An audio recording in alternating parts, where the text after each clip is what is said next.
Right, so good afternoon. I am Trishana Mokawan, and I welcome you to the launch of the Jamaica Football Federation Women's League, the Women's Jamaica Premier League. A mouthful. All right, so I'm going to ask to make sure that all the phones are on vibrate, so you do not disturb our proceedings.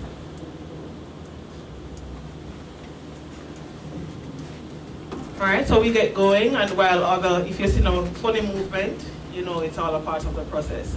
So like I said, I'm Trishana Mogawan, and I welcome you to the launch of the Women's Jamaica Premier League 2024.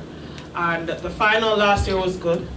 We enjoyed that final, so hopefully we'll see some more exciting football being played and even better looking from the women on the field. So we have with us, representing the Minister of Sports, Ali Matnab. I almost said Ali Matnab representing football. That would have been okay? I represent every sport. See? Alright, so we have Ali Matnab. He's representing the Office of Culture, Gender, Entertainment and Sport. We have the President himself, Michael Ricketts. Next to him, we all know her. She loves football. How long in it now? 30 plus years? When I was born? Before, yeah. A long time back then. In a them age then. Big woman. We have with us Mrs. Elaine Walker-Brown, and we know how much she loves the women's football. She's also the chairperson for the women's competition. And it almost said next to her, but there's an empty chair. But on the far left, we have Dennis Chung, the General Secretary for Jamaica Football Federation. So we're going to get going with opening remarks from the President himself, Michael Ricketts. You can sit. You can? Yeah. We're treated 2024 style. Microphone is right there. Okay. Really appreciate that. Okay, thank you very much. No. That's not gonna work, President. Use a podium then.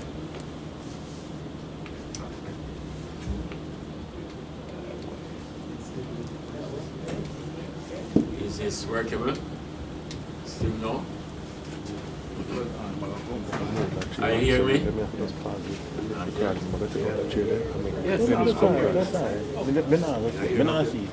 Okay, here. Yes, I'm good now. All right, now we're getting some audio. Thank you very much, Madam Chairperson. Today's event, today's exercise is one that we have all been looking forward to. And Elaine would be so excited. She and I would have had a multiplicity of discussions relating to the start of our women's Tier 1 competition. I'd like to, of course, recognize those who are seated at the head table. To my immediate right is, of course, Mr. Ali Matnab. Then to my immediate left is Elaine Walker-Brown. We should have had a representative from Sherwin-Williams. They were slated to have made an announcement, but they are not here, not yet. And then, of course, Mr. Dennis Chung, the General Secretary of the Jamaica Football Federation. I'd like to recognize the Chairman of the PFJL, Mr. Chris Williams. I mean, he might not be making an announcement today, but he will be doing so soon. To the staff members of the JFF who are here, I'm just very delighted to see you being a part of the audience. I'd like to commend those staff members who have been part of preparing this room, this hall, conducive to relaxation and aesthetically very pleasing. So congratulations to Margaret and her team. To the members of the respective media houses, we really want to extend our regards to you and appreciation for you being here this afternoon. We are here to officially launch the start of our Women's Premier League. And this year, it is my pleasure to announce that there will be actually 10 teams, the return of the very popular Arnett Gardens outfit, which would have moved the numbers from 9 to 10. So the teams that will participate are Real Mobe, Springers, of course the defending champions Fraser's Whip, Royal Lakes, Cavalier, who was the finalist last season, being beaten by Fraser's Whip, Mile Gully out of Manchester, Proven Girls, I don't know if that has any connection with the chairman of the PFGL, Arnett Gardens, Via United, and of course Rangers. So 10 teams will participate in this year's competition. There will be a knockout version, and of course there will be the main competition, which will be a league format. I really want to express my delight. Don't want to speak too much, but at the same time, it will be remiss of me not to mention my gratitude and my commendation to every single team that will participate in this competition. I know the struggles, especially when it comes on to women's football. But in an era when we would have qualified for 2 consecutive global tournaments, we do have something to gloat about. And I must commend the technical staff, the technical committee headed by Rudolph Speed, and of course Elaine, who would have given so much to women's football, to our team manager, and of course to the staff at the JFF, to our former coaches, Hugh Menzies, and of course Donaldson, who would have worked so closely with the JFF while we qualified consecutively for Women's World Cup. I always want to share this story. When we were in Australia for the World Cup, at the Women's Convention, every single speaker mentioned Jamaica. And it's ironic that we here don't even appreciate ourselves, yet people from all over the world look up to Jamaica. The president from Belgium, who is a female, engaged Elaine and myself in a meeting, and her first question or her first comment was that she wanted to model Belgium's women's program based on ours. Now when it comes on to resources and funding, she's the chalk. So it's probably easy for them to do the things that we have done. There was this girl from Sudan called Amy. Amy grew up in war-stricken Sudan, and she had to seek exile elsewhere. She now plays professionally in England. And I saw Amy one evening in an ordinary knockoff Jamaica shirt. And I said to her, Amy, you seem to have a likeness and an affinity for my country. And she said, sir, I am so deeply in love with Jamaica. She has never been here, but she obviously would have known of our growth and development as it relates to women's football. Amy did a presentation to the entire Congress, and her story was one that captured the heart of every single person. Because she said she grew up under extremely trying conditions. And I don't know how possible it's this, but maybe you could tell, or maybe the ladies could give a perspective on this. Amy said she grew up having to reuse sanitary pads. That's how bad it was when that little girl was growing up. But she now plays professional football. So I'm saying all of that to say that football can be that catalyst, that vehicle for social change. And this JFF is intent on socially impacting the lives of every single girl and boy that plays the sport.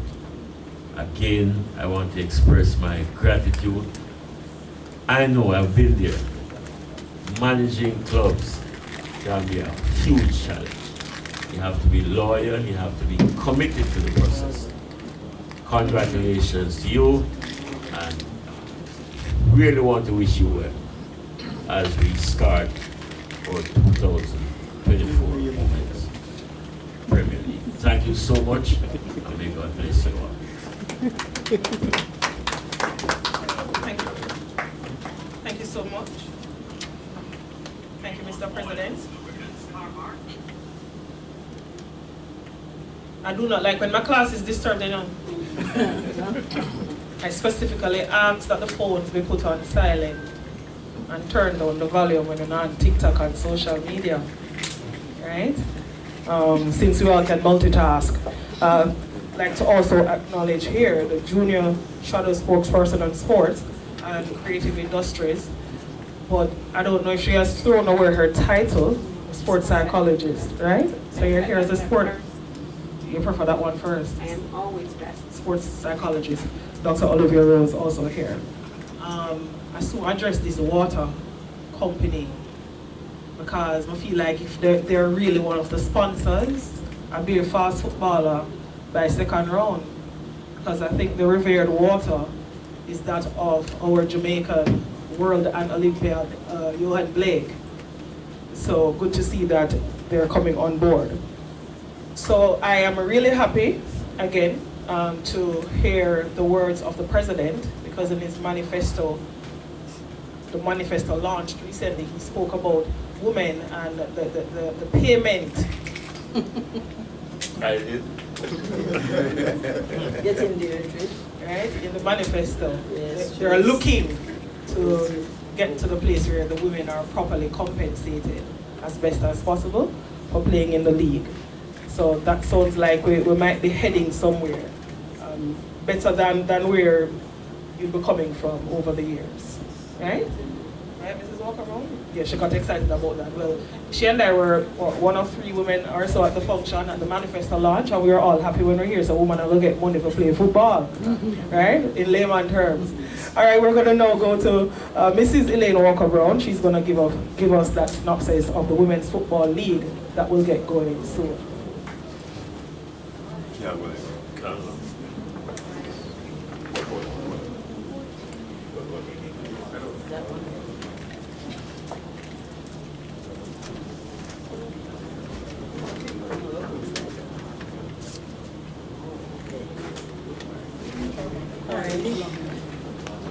Joe?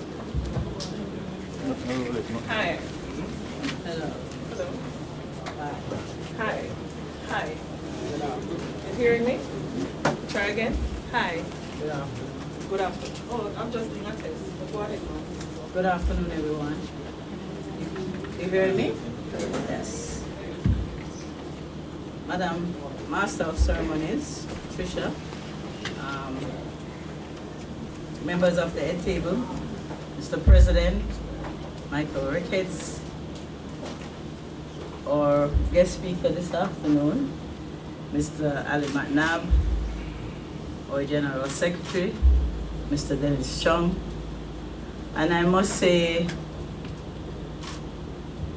I'm delighted to see some persons in the audience today.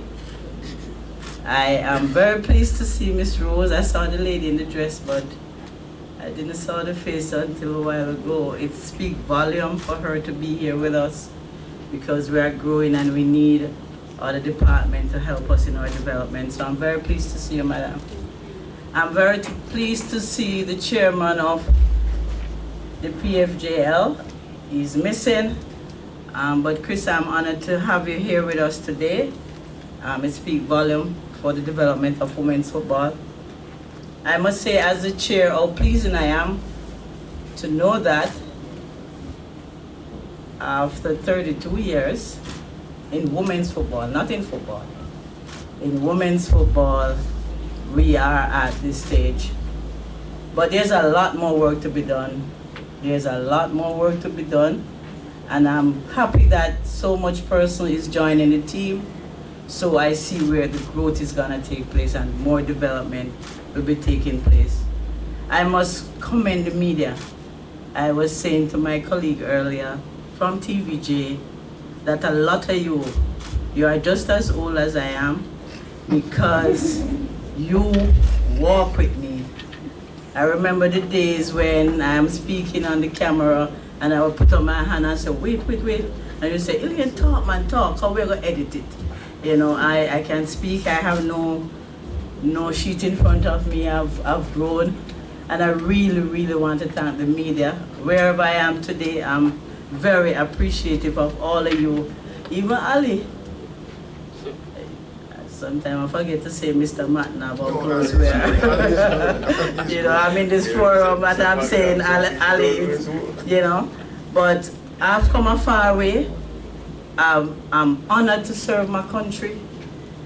I'm so happy and proud for the lives that women's football touch.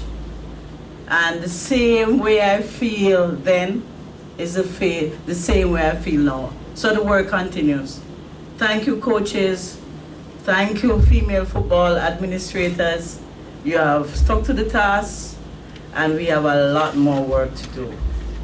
Our team for this league will be saying, inspire the next generation. And I'm saying that we are going to find all the little girls who want to play football to ensure that they play football. So thank you very much for coming.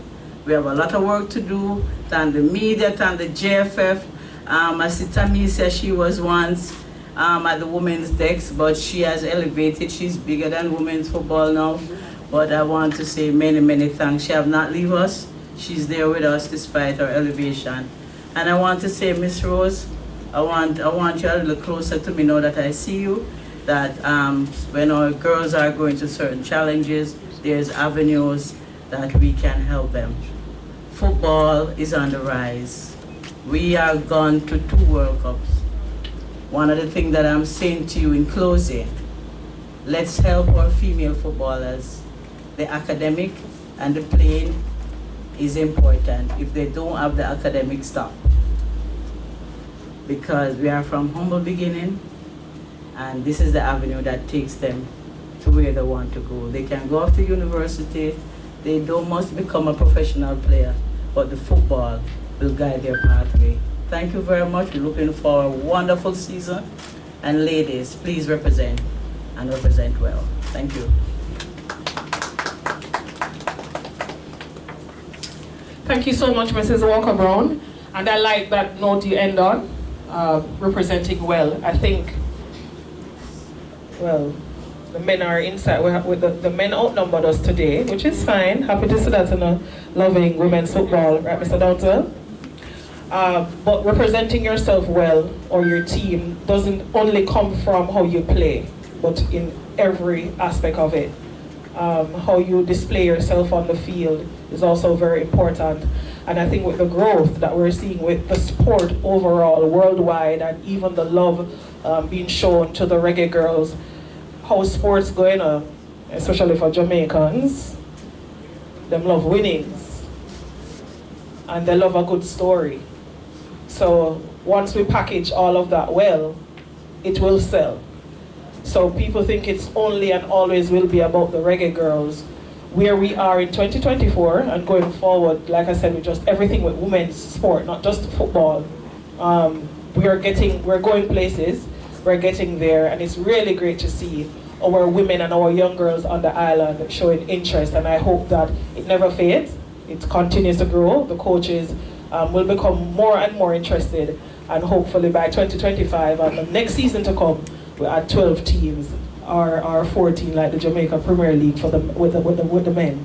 So we'll make strides. 10 teams, and I hope all will, be on the best display as possible. Now I'm going to invite for competitions update, Kishonna Williamson.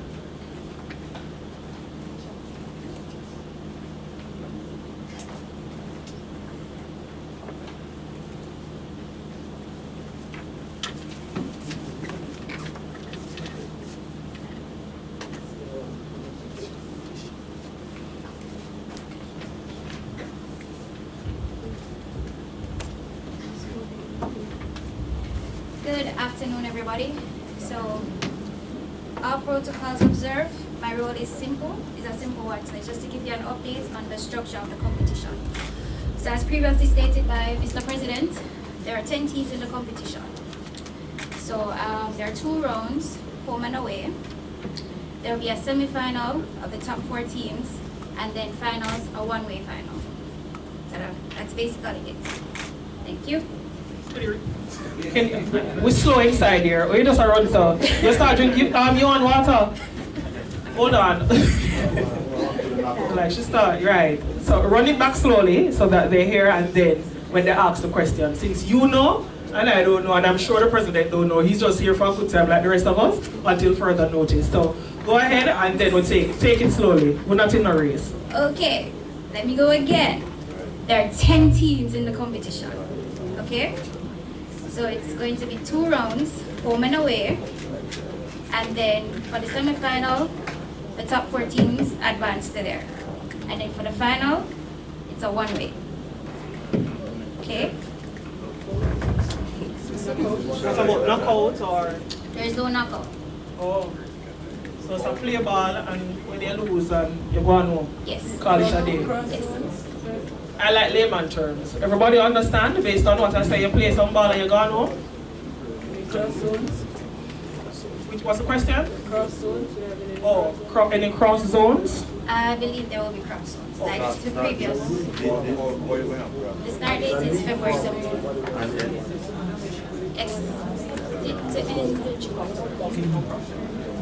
Okay, so even though I told her to just explain again so that everyone would understand, she'll be around. So after the proceedings, since we started late, Kishonna will give you more understanding of how it will be played. Thank you. All right, thank you, everybody.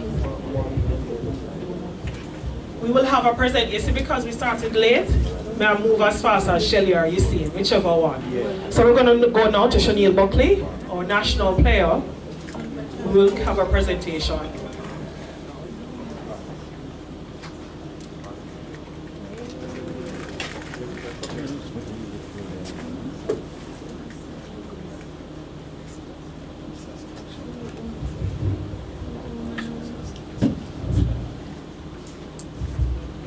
Good afternoon, everyone. Good afternoon. My name is Shani Buckley. I'm 18 years old. I've been playing football since the age of 9. I represented Jamaica on many different platforms, U20, U17, and most recently, the senior team. I've collected a lot of MVP awards. Also, at the RJR Youth Ceremony. Football has always been my passion, and I will always continue to play football. Thank you.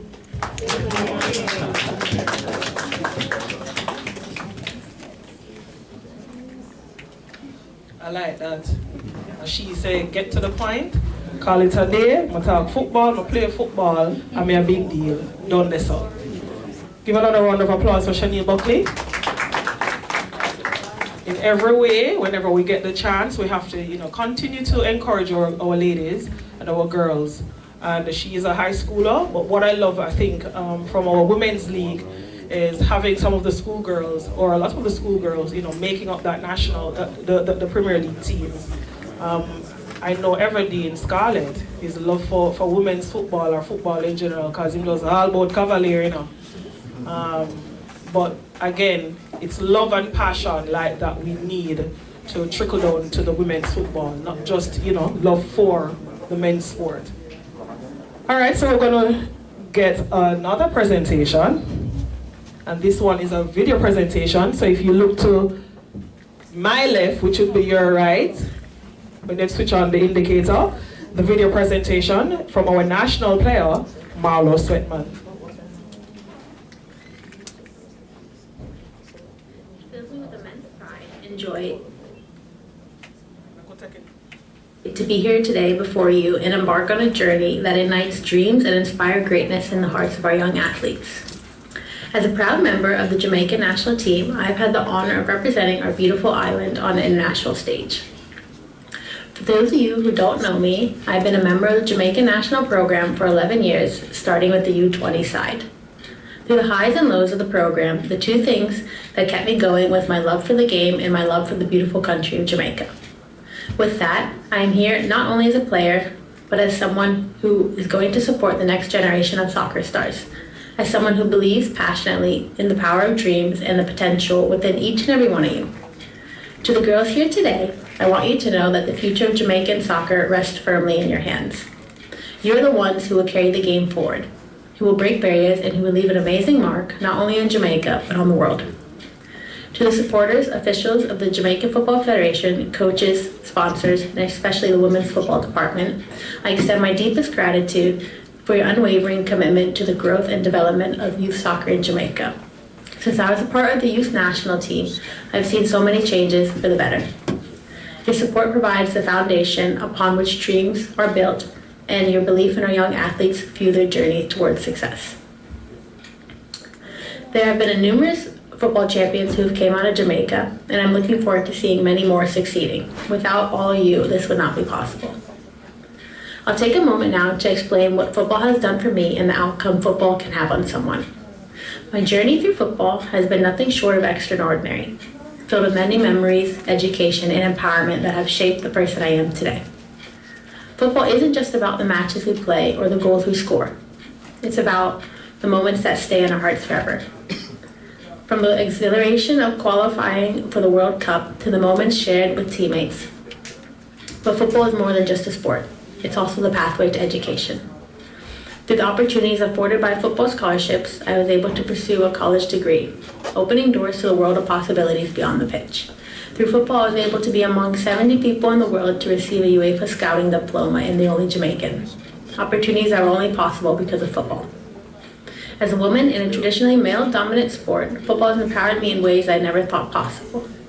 It taught me strength, challenged stereotypes, and defied expectations. Through football, I found my voice, my confidence, and my place in the world. This competition is the first step for these opportunities being opened up for the youth of Jamaica. Together, let us create a legacy of excellence, empowerment, and inclusivity within Jamaican soccer, starting with another year of local competition. Let us nurture the talents of our youth, cultivate a culture of respect and sportsmanship, and inspire generations to come to reach for the stars. Thank you, and let the journey begin.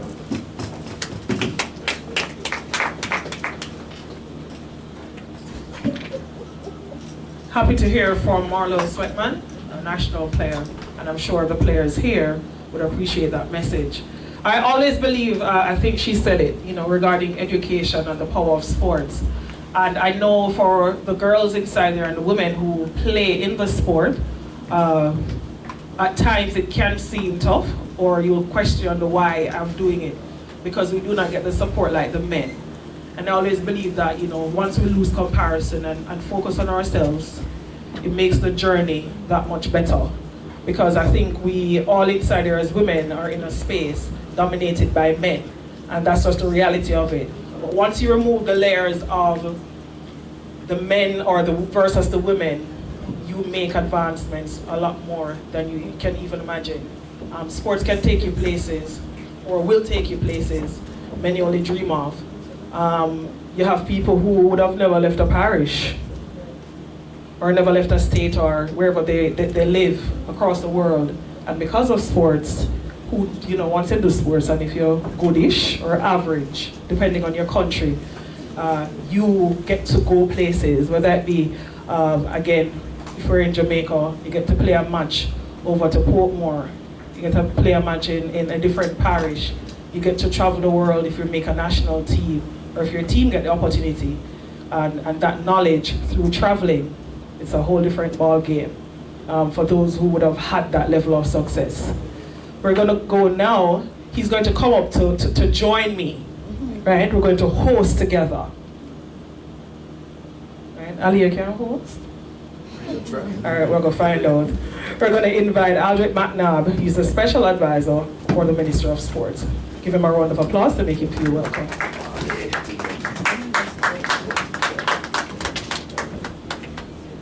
Him don't want to sit down to deliver his message. He prefers to stand and comes across clearer. Is that fine? Thank you, Madam Master of Ceremonies. All I can say is that the beautiful game is only going to get more beautiful the way that the women are going to be involved. I have a message here from Minister Grange, who, as you recognize, won't be here today. We're in the middle of an election, and she has a full plate with her duties, and of course, today being Tuesday, there is Parliament. So I apologize for the absence of the Minister. Mr. President, thank you for allowing me to sit in the shoes of the Minister. What can I tell you about Elaine Walker-Brown? She and I go back a long, long way. I knew when she was struggling with this women's game, and many a time I've had to give her support, and I've always been happy to do so. Your General Secretary, he's a good guy. The only thing wrong with him, he went to JC. Very wrong. I see in the audience, of course, Mr. Chris Williams, a good friend who thinks he's a good footballer. You can't tell him otherwise. A JC person too. A JC man, that's the problem with them. And so I want to acknowledge his presence and support. Also that of Mr. Owen Hill, the CEO of the PFJL. I also want to mention someone who has been sitting in the audience. I know him as Boyos. And anybody who know him as Boyos, it goes way, way back. And another person, and many of them, who have served this game for so long and so well. I want to just personally acknowledge the presence of Mr. Wendell Downsall.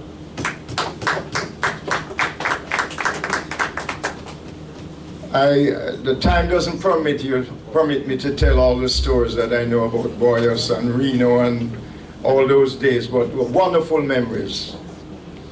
I want to begin by, I have the minister's message that I have to read, but it would be remiss of me if I didn't make some comments about football and the game of football. As I said, it's only going to get more beautiful. But I want to start by saying, a few months ago I went to the Holiday Inn in Montego Bay, and I went into the wrong room. And when I went there, it was a women's convention. And I went in just to hear the keynote speaker saying, women, we have to stick together. Because if we stay split the way we are, the men will continue to be on top of us. No, your mind don't go there. They went on to say also that the keynote speaker, that is, saying that we must stay together, we must bond together. But my mind drifts to within the school structure or educational structure, how the women have been outpacing the men in terms of being students. In the workplace, the women are taking over. So Tricia wants to take over my job and all of that. Testing, we're good. And I'm saying that, as the president says, and all of us know, the women have been to back-to-back World Cup. I have no doubt, absolutely no doubt, that this Women's League is going to be the catalyst that propels the women's game to greater heights. Elaine, I'm sure you you agree with me on that? They have taken over. My mother was the head of my house. I don't know about that. And I'm not the head of my house. I run around my house. I'm not in charge of my house. But it is the support that is necessary to be given. And before I go into the minister's message, I want to acknowledge the media. The media has been out there for years upon years, not only guiding us, Elaine, but they have been doing yeoman's work in bringing sport, and in particular football, to this country. Sport has made me what I am today. And if I were to tell you my history, and Tricia, you mentioned about education, it is a critical part of sport that we don't talk about. Many of these athletes, we talk about the women's team. Every one of the persons in our women's team have had a high level of education. And it's no secret, it's no wonder why they perform. Because they are easier to coach, they're easier to absorb what is being given to them, and they can think for themselves, and they think under pressure. But before the president tells me to get off the stage, again I apologize for the absence of the minister, and so I want to go into her address. It goes like this. It is my pleasure to address you ladies and other stakeholders at this significant event. Today, the kickoff of whistle blows as we launch the 2023-2024 Jamaica Women's Premier League season. With 10 participating teams representing 7 parishes, this is proof that female football in Jamaica is on the rise.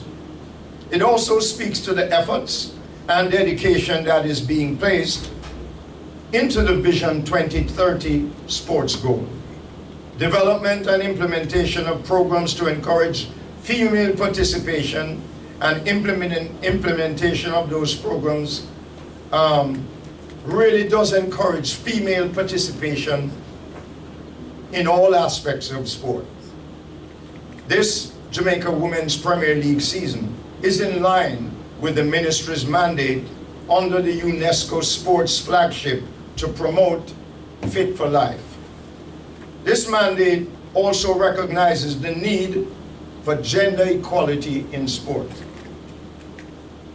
Sport, of course, enables a platform for empowerment, for unity and resilience. And I must commend you on your participation in sport, as it speaks volumes to your character. Moreover, it showcases the ability to excel and overcome challenges both on and off the field. Train hard, this is to the players. Play hard, and every game, use it as a reminder of what your participation represents.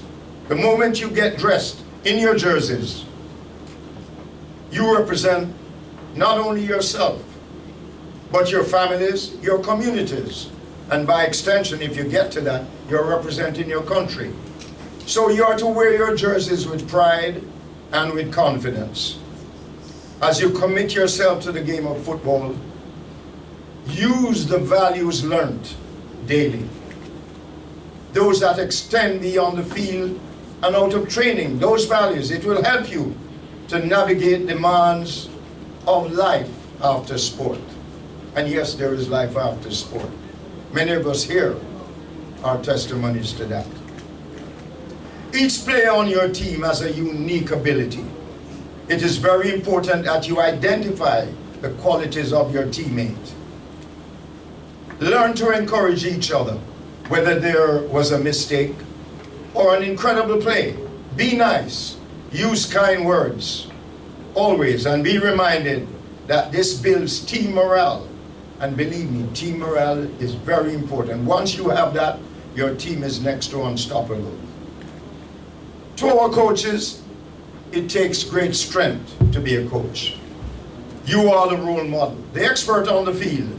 And our ladies will be looking at you and to you for encouragement.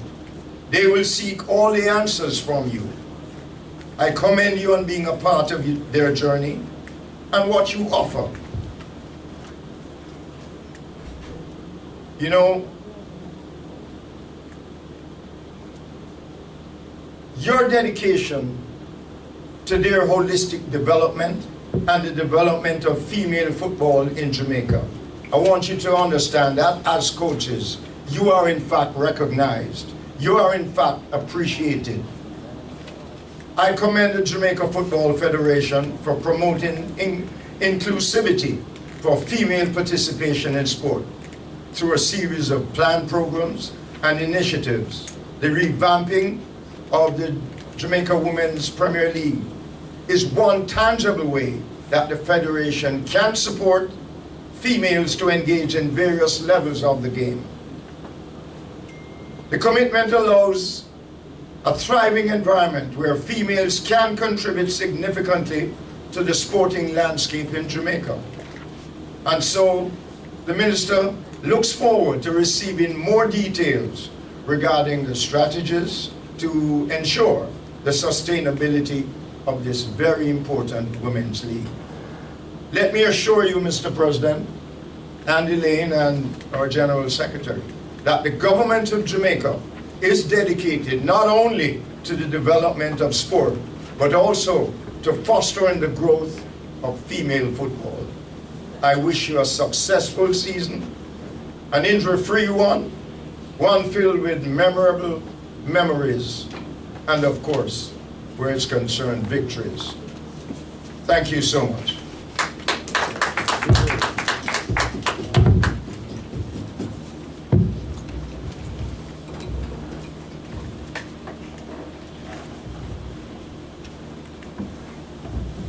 Thank you so much to Ali McNabb, host, and host, you thought a little bit first, host and also representing the Office of Sports, Minister of Sports.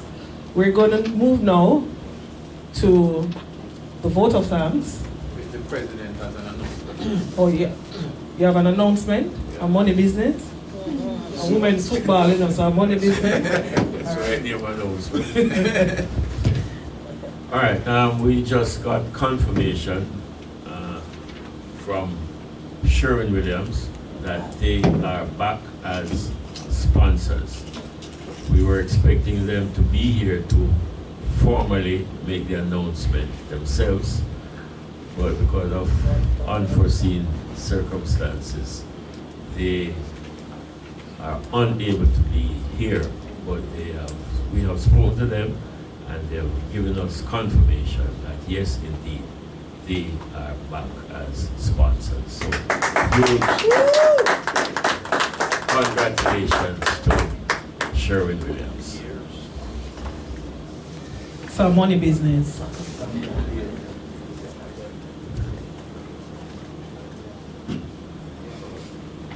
Thank you, Shauna. Good afternoon, everyone. How are you doing? Thank you for being here. Just want to say it's definitely a pleasure for us to be launching the Women's Premier League. You know that one of the main areas of emphasis for this administration under the President and the Director in charge of women's football is placing a lot more emphasis on the development of women's football locally. And certainly the JFF administration has run with that.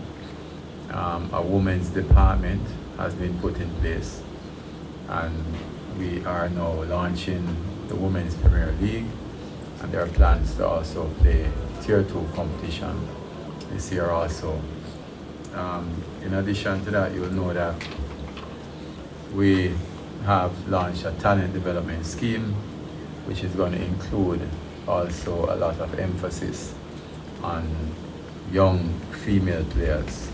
Of course, we want to get as many women as possible playing football, because as the President always states, football is also social empowerment. right, Chris? And we would like our women to be a lot more socially empowered so that we can have greater control over people like Ali. Right, Ali? Of course.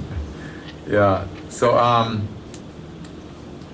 just to give an update on what we're doing in women's football, the senior women's team, you know, will be in Chile on the 23rd and 27th of this month playing.